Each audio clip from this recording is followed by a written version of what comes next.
Santo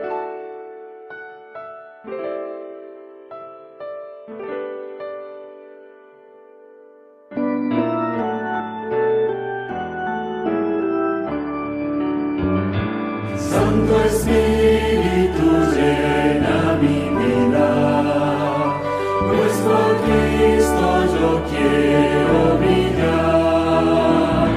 Santo Espíritu llena mi vida, úsame las almas a salvar.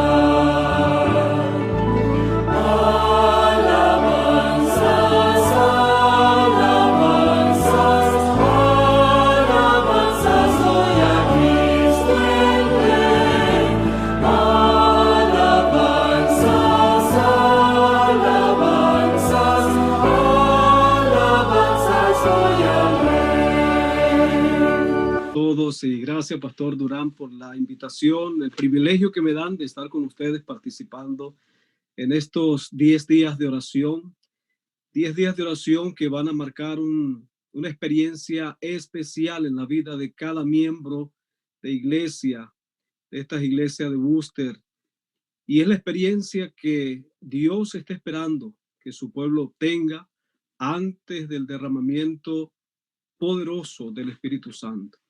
Así que agradezco mucho la oportunidad que Dios me permite de participar entonces con ustedes. Y pues, en primer lugar, quiero mencionarles que estos encuentros, aún de manera virtual, son las ocasiones señaladas por el cielo, propicias para que el Espíritu Santo sea derramado. Esta noche vamos a tratar el tema de el arrepentimiento sincero y mañana estaremos hablando acerca de la confesión honesta. Si bien entiendo, ya estamos en el tercer tema y les precedieron los temas acerca de la oración intercesora y de la fe, dos componentes muy necesarios en la experiencia de la preparación para recibir el Espíritu Santo. El reavivamiento vendrá como respuesta a la oración ferviente, persistente y la fe en el dador del Espíritu Santo. Así que cuando nosotros contemplamos y recordamos la experiencia de Pentecostés, en lo personal yo anhelo tener esa experiencia. El 2014, en enero, fuimos con un grupo de pastores y allí nos llevaron al cenáculo, al aposento alto, ese lugar allí, donde solamente los católicos celebran su Eucaristía allí, su cena, su Santa Cena. Y entonces allí estábamos escuchando los relatos del guía, de todo lo que ocurrió allí. Y yo recordaba esos momentos y cómo pudo haber sido ese momento tan especial de ese estruendo cuando todos fueron llenos del Espíritu Santo. Pero pensar en esa experiencia, queridos hermanos, también nos lleva a considerar lo que fue previo a esa gran manifestación del Espíritu Santo. Dios espera de nosotros una preparación especial. El pastor lo ha mencionado esta noche. Hay un objetivo bien claro en cada uno de nosotros y es buscar su presencia, es acercarnos a Dios para que Él derrame sobre cada uno de sus hijos el Espíritu Santo, para así estar capacitados para ser sus testigos y para que también ese mismo poder nos convenza de pecado, nos convierta, nos transforme a su imagen y semejanza. Así que en Hechos, el capítulo 1, el versículo 4, aparece allí la instrucción del Señor Jesús a sus discípulos. Aparece el mandato de él. Él les dijo, ustedes quieren hacer muchas cosas. Ahora ustedes conocen muchas cosas y tal vez quieren ahora ir a predicar este evangelio. Pero él les pidió algo, les dijo que se quedaran en Jerusalén con un propósito específico. ellos no iban a estar allí en Jerusalén y específicamente en el aposento alto, descansando después de 3 años y medio de tantos caminar y tanto ajetreo. No, ellos estarían allí en el aposento durante aquellos 10 días para prepararse para recibir el Espíritu Santo. Dice allí en el capítulo 1, versículo 4, estando juntos, les ordenó: no salgáis de Jerusalén, sino esperad la promesa del Padre. Jesús les había hablado de la promesa del Padre, de enviar el Espíritu Santo. Dice, la cual oísteis de mí. Así que esa fue la instrucción. ¿Cómo nos imaginamos las expectativas que tenían los discípulos en ese momento? Si hoy recibiéramos una clara instrucción de parte de Dios y que sea algo realmente, que estemos convencidos de que sí es de Dios, ¿cuál sería tu actitud, hermana y hermano? El Señor nos dice, en estos 10 días de preparación, después de estos 10 días, derramaré mi Espíritu Santo sobre cada uno de ustedes. Lo primero es confiar en esa promesa, obedecer al mandato de Jesús, de buscar esa preparación para recibir el Espíritu Santo. Así que ellos no estaban ociosos en ese lugar, tenían mucho trabajo que realizar. Así que cuando ellos descendieron del Monte de los Olivos, las personas, como lo dice Elena de White en Hechos de los Apóstoles, dice que las personas esperaban ver en ellos una tristeza, una congoja, pero no, dice que ellos venían contentos, con un rostro, digamos, victorioso. Ellos no venían llorando. Dice, vieron alegría y triunfo en sus rostros. ¿Por qué los discípulos adoptaron esa actitud? Porque ellos confiaban en la palabra de Jesús.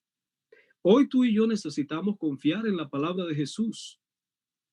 Y ciertamente cuando oramos unidos y pedimos el poder del Espíritu Santo, sin duda vendrá en respuesta a la oración. Esa es la promesa vigente de Dios y Él la va a cumplir. Y en uno de estos momentos oportunos de una reunión de oración, el Señor va a cumplir su promesa. Así es. Así que consideremos algunos aspectos aquí importantes de reflexión en lo que es entonces el tema de hoy.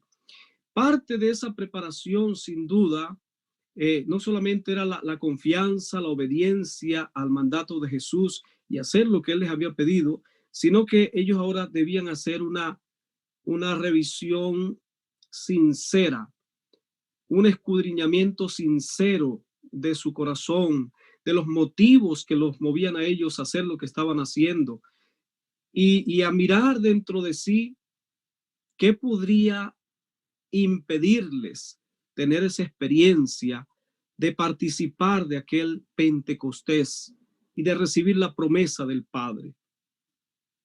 Así que entendemos acá que lo primero que ellos hicieron, esperando el cumplimiento de la promesa, según Hechos de los Apóstoles, la página 29, dice, mientras esperaban el cumplimiento de la promesa, humillaron sus corazones con verdadero arrepentimiento. Y ahí está, el tema de hoy se centra en el arrepentimiento sincero, verdadero arrepentimiento y confesaron su incredulidad. Ustedes saben que cuando el Señor Jesús les va a dar el mandato a ellos que vayan a predicar en Mateo 28, es interesante que ellos estaban allí. El versículo 17 del capítulo 28 del Evangelio según Mateo 28, 17 dice que cuando lo vieron, este es el momento de la gran comisión, dice, cuando lo vieron lo adoraron, aunque algunos dudaban. Oír esto de los discípulos no es fácil, ¿no? Que los discípulos que estuvieron con el Señor Jesús, que vieron sus maravillas, sus enseñanzas, que estuvieron con Él, que vieron su gloria, dudaran aún. Pues en nuestra iglesia adventista todavía hay muchas personas que dudan. Y esa es una de las grandes barreras para recibir el Espíritu Santo. Y es uno de los motivos de los cuales alguien tiene que arrepentirse. Dice, confesaron su incredulidad. Y ellos tuvieron que confesar su incredulidad, sus deseos de grandeza, sus delirios de poder, de grandeza, sus aspiraciones terrenales, su egoísmo y todas aquellas disputas que siempre tenían de querer tener la preeminencia al lado de Jesús. Humillaron sus corazones con verdadero arrepentimiento. Ahora, tenemos ejemplos en la Biblia de personas que se arrepintieron. El típico caso de Judas. Judas dice el Evangelio que él se arrepintió. Pero ese arrepentimiento, ese dolor, porque aquí se hace una definición de lo que es arrepentimiento para que entendamos la manera como proceder.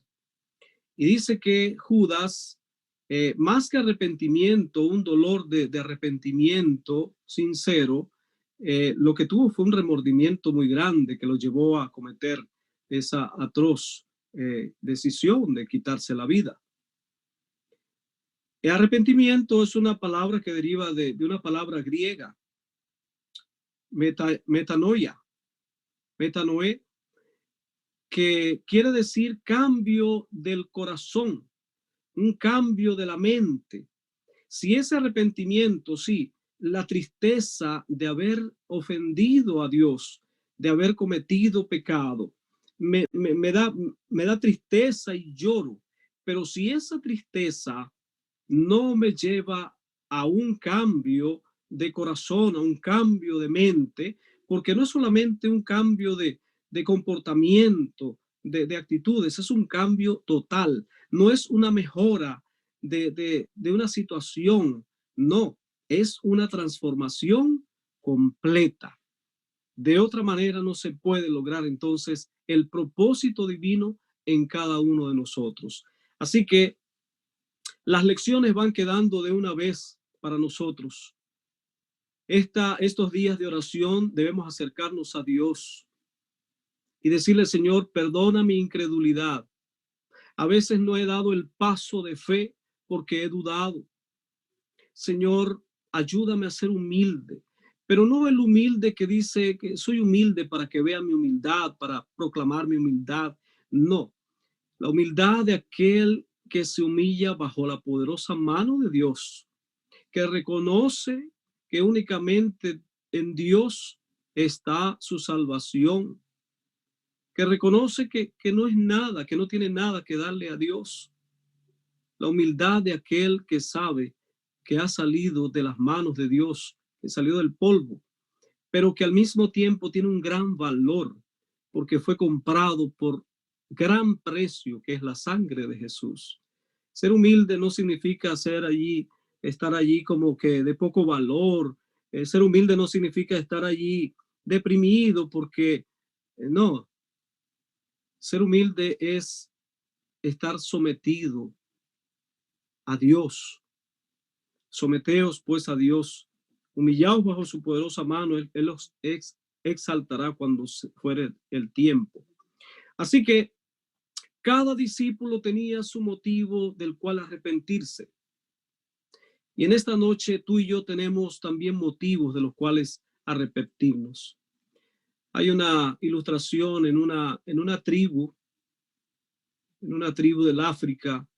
Cada tarde antes de ir a dormir, cada noche, cada persona dice tenía un cordón. Durante el día, cuando cometía un error, hacía un nudo en ese cordón o en ese cordel. Y al llegar la noche, algunos tenían, era un montoncito de nudos allí. Otros tenían tal vez pocos nudos, pero cada cuerdita tenía algo de lo que había pasado en el día. Y hacían una reunión, dice la ilustración, y cada uno iba confesando su pecado, iba soltando aquel nudo, hasta que cada cordón quedaba sin ningún nudo. Allí entonces ellos se iban a dormir, se iban a descansar. ¿Ok? Así que menciona a Tomás, el que dudaba. Menciona a Pedro también, ¿verdad? Y a cada uno de los discípulos. Dice, el Salvador murió por el engreimiento de ellos, por su deseo de preeminencia, por su orgullo y su dureza de corazón. Nosotros no somos diferentes a los discípulos. Hemos adoptado actitudes y hemos tomado, digamos, decisiones movidos también por estos sentimientos y por estas cosas que nos apartan de Dios, así como los discípulos estaban apartados de su maestro. Así que el agente principal, el agente necesario y sin el cual no se logra esto, porque el arrepentimiento no es una decisión humana, no es que yo digo, bueno, yo me voy a arrepentir y ahora, oh, sí, me arrepentí y me atribuyo el hecho de haberme arrepentido. No, es una obra del Espíritu Santo. Dice que el Espíritu Santo condujo a estos discípulos que oraban a una profunda convicción de su pecaminosidad. Y esta es la mejor señal. Esta es la señal, digamos, indicadora de que el Espíritu Santo está obrando en nuestras vidas. Pero en el momento que nos damos cuenta, el Espíritu Santo impresiona nuestras mentes.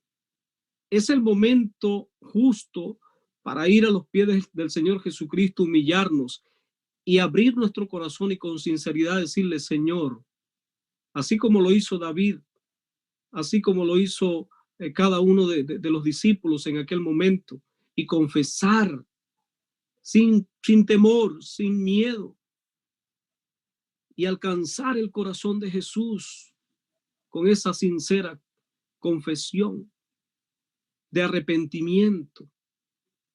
¿Saben? En el arrepentimiento genuino, dice, no hay excusa para el pecado, porque es su benignidad la que nos guía a cada uno al arrepentimiento, según lo menciona el apóstol Pablo en Romanos capítulo 2, versículo 4. Su benignidad es la que nos conduce o la que nos guía al arrepentimiento, a ese cambio de mente, a ese cambio de corazón. No es una obra humana, es una obra de Dios en nosotros. Así que hay una parte que resalta aquí, así como no podemos ser perdonados sin Cristo, tampoco podemos arrepentirnos sin el Espíritu Santo, sin el Espíritu de Cristo, que es quien despierta entonces la conciencia.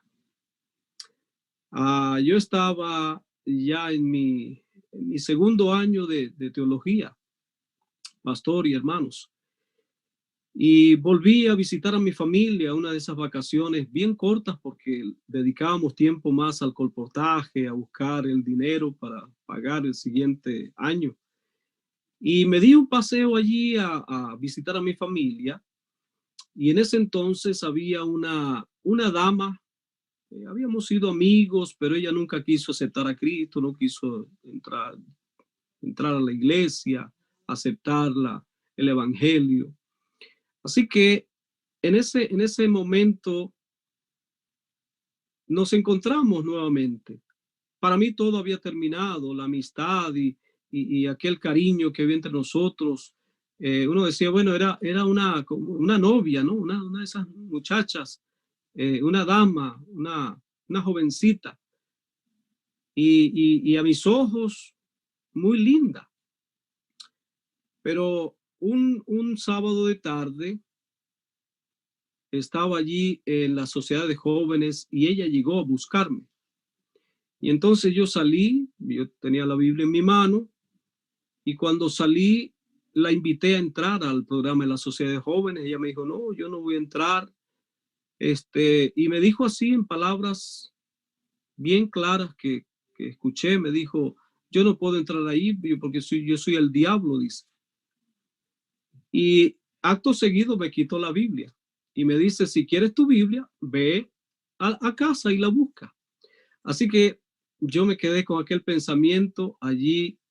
El enemigo lanzó su red y yo me fui, terminó la sociedad de jóvenes y me fui con mi sobrina, y pocas cuadras después de la iglesia estaba ahí esperándome en la esquina, cerca de su casa. Y entonces me dice, aquí tengo tu Biblia, ve para que la busques. Entonces mi sobrina le dijo, yo no quiero que vayas allá, tío, no vayas con ella, no vayas. Yo le digo, yo solo voy a buscar mi Biblia. Bueno, buscar la Biblia significó que eran las 11 de la noche y yo estaba allí con ella, hablando y pidiéndole la Biblia. 12 de la medianoche, 1 de la mañana, 1 de la mañana. Y a partir de la medianoche, ella hizo una propuesta. Ella me dice, bueno, yo sé que tú no quieres tener nada conmigo. Y entonces me dijo en ese momento, pero yo solo quiero un hijo. Yo solo quiero que me des un hijo. Era algo bien planeado por el enemigo. Y saben, en aquel momento aparecieron dos personajes, dos varones altos, y me dijeron, vamos, vamos. Y entonces ella me dice, ellos vinieron contigo, son tus compañeros de estudio. Yo le digo, no, no los conozco. Y en ese momento ella se desmayó allí. Así que inmediatamente yo me olvidé de la Biblia y de todo y me fui a casa. Quedaba a unas pocas cuadras también mi casa allí caminando. Y llegué a casa. Pero ¿qué creen? ¿Qué pensamiento tenía yo en mi mente? No me podía sacar de mi mente aquella propuesta. No me podía sacar de mi mente aquel rostro lindo de aquella niña. No podía dejar de pensar en aquella oportunidad. Y saben, pocas horas para el amanecer, y luego al amanecer, mi cuñado me invitó para que fuera a trabajar con él bien temprano, a las 7 de la mañana. Pero yo me levanté, eran las 6 de la mañana, me levanté, tomé mi Biblia, tomé el devocional y empecé a leer. Y el devocional de aquel día decía, cuando fallamos, Satanás se ríe, y entonces es como una bofetada que le da en el rostro de Jesús y se ríe. Y en aquel momento yo comencé a llorar. Lloraba y lloraba y lloraba y no paraba de llorar. Y mi pensamiento ahora era cómo yo iba a hacer eso, y cómo yo iba a permitir que el Señor Jesús fuera vituperado nuevamente. ¿Cómo iba a permitir yo que por causa de mi pecado por el cual Él murió, Jesús tuvo que sufrir por mí? ¿Y cómo yo tenía que hacer aquello? Y saben, mientras yo estaba allí envuelto en mi llanto y analizando mi situación, entró mi hermana y me preguntó, me dice, ¿qué tienes? Y yo le digo, estoy en una lucha grande, le digo. Y entonces ella me dijo, anoche eran la 1 de la mañana, soñé que estabas en peligro y me paré a orar por ti. Fui a tu cuarto y no estabas, pero luego sentí que llegaste. ¿Qué pasa? Me dice. Yo le digo, no ha pasado nada, le digo, pero tengo una lucha grande. Y le conté. Oramos allí, oramos, y salí. Aquel llorar a mí me dio dolor el pensar que si hacía aquello iba a ofender el corazón de Jesús, el corazón de mi Salvador. Así lo entendía yo. Así que aquella mañana, después de orar, algo sucedió en mí. Algo importante sucedió en mi vida. Para mí fue un acto de arrepentimiento. Yo me fui hacia el lugar del trabajo, que también quedaba cerca de la casa de aquella dama. Y cuando llegué, aquella dama venía con los brazos abiertos a saludarme. Y en ese momento yo experimenté realmente lo que dice acá acerca del arrepentimiento. Hubo un cambio en mi mente, hubo un cambio en mi corazón. No la vi igual, no la deseé igual, no quería saber más de ella. Y hasta ese momento di oportunidad al enemigo de seguir tentándome. Gracias a Dios. Y mi cuñado me decía, ese mismo temor que ahora tienes, debes conservarlo siempre contigo. Saben, nosotros necesitamos arrepentirnos sinceramente. Sinceramente. El Señor Jesús ha hecho provisión a través de su Santo Espíritu para darnos a nosotros la oportunidad de estar y de ser limpiados por Él. Hay pecados por comisión, hay pecados de omisión también. A veces justificamos nuestros actos, pero Dios está allí con el Espíritu Santo, dándonos a entender lo que es correcto. Así es. Entonces, una última reflexión, ¿verdad? En el consejo bíblico hay una cita. Ok, vamos a leerla aquí, ya casi finalizando. Dice que en obediencia a la orden de Cristo, esto está en la segunda parte del libro acá para reflexión.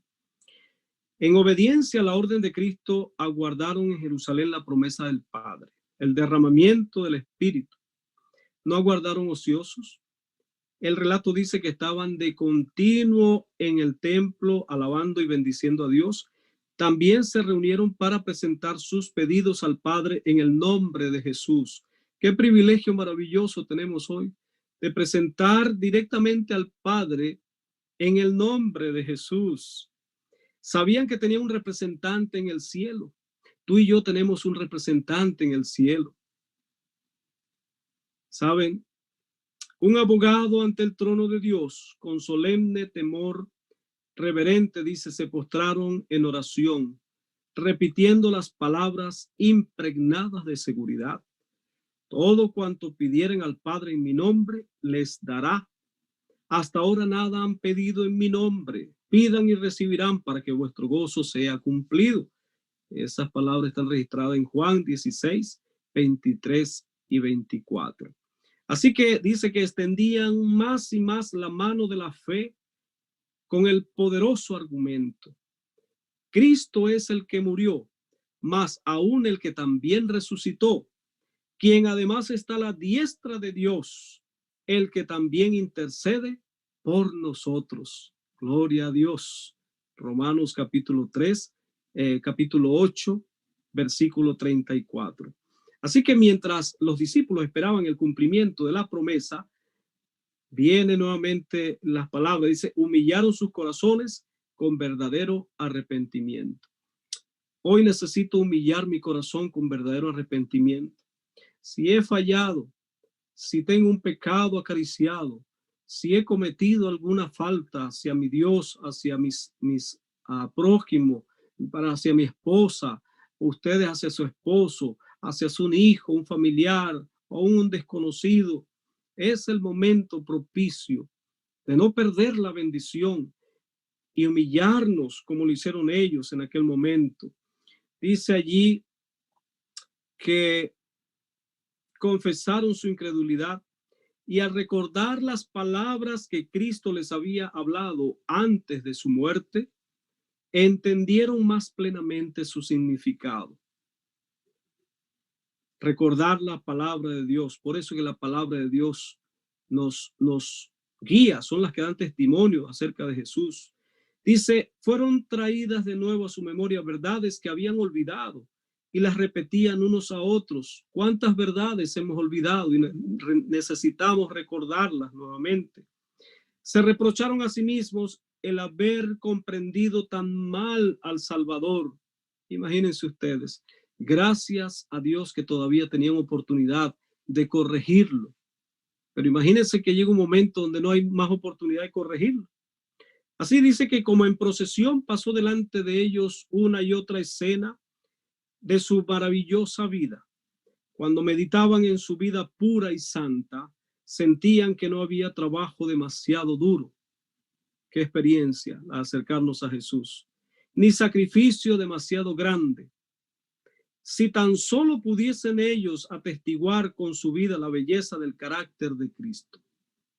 O si tan solo pudieran vivir de nuevo los 3 años pasados, pensaban ellos, de cuán diferente modo procederían. Habían tenido la oportunidad maravillosa y no habían entendido hasta que el Espíritu Santo vino. Ahora, si solo pudieran ver al Señor de nuevo, dice, cuán fervorosamente tratarían de mostrar la profundidad de su amor y la sinceridad de la tristeza que sentían por haberle apenado con palabras o actos de incredulidad. Pero se consolaron con el pensamiento de que estaban perdonados. Y mañana vamos a hablar acerca de la confesión.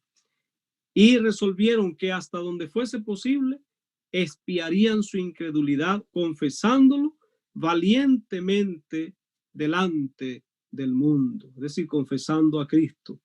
Así que oraron con intenso fervor. ¿Qué pidieron? Capacidad para encontrarse con los hombres y en su trato diario hablar palabras que pudieran guiar a los pecadores a Cristo. Noten, arrepentimiento, cambio de mente, cambio de corazón, nuevos propósitos, reavivamiento. Dice, poniendo aparte toda diferencia, todo deseo de supremacía, se unieron en un estrecho compañerismo cristiano. Anhelamos esa experiencia. Hoy extrañamos los abrazos, pero esos abrazos provienen de personas, de compañeros en la iglesia, de hermanos que realmente extrañamos de corazón. Ahora, se acercaron más a Dios y al hacer esto comprendieron cuán grande privilegio habían tenido al relacionarse o al asociarse estrechamente con Cristo. La tristeza llenó sus corazones a pensar de cuántas veces le habían apenado por su tardo entendimiento y su incomprensión de las lecciones para el bien de ellos, que estaba procurando enseñarles. Así que esos días de preparación fueron de profundo escudriñamiento del corazón. También han de serlo para nosotros. El maestro se fue, pero vino el Espíritu Santo. El Señor Jesús dijo en Mateo 28:20, y he aquí yo estoy con vosotros, ¿cuántos días? Todos los días. ¿Y hasta cuándo? Y hasta el fin del mundo. Hagamos también nosotros una experiencia real. No vimos el rostro del Señor Jesús como los discípulos lo vieron. No estuvieron cerca de Él. No estamos cerca de Él, digamos, de una manera tangible. Pero ciertamente Dios, a través del Espíritu Santo, está en medio de nosotros. Y podemos hacer de esto una experiencia real en nuestra vida. Que Dios nos bendiga en esta noche.